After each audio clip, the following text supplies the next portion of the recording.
Whilst on holiday, I began to get like a cold. I didn't think about anything being as serious as cancer. That thought, for some strange reason, never went into my mind. I just assumed that I would be okay.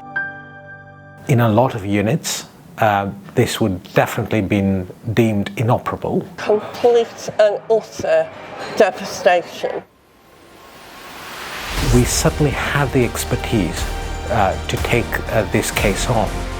I think that I had hope then, and hope is very powerful. There are patients, who stick in your mind. She's an absolute inspiration. She's superwoman.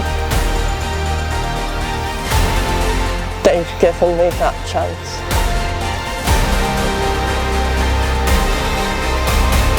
I love my life.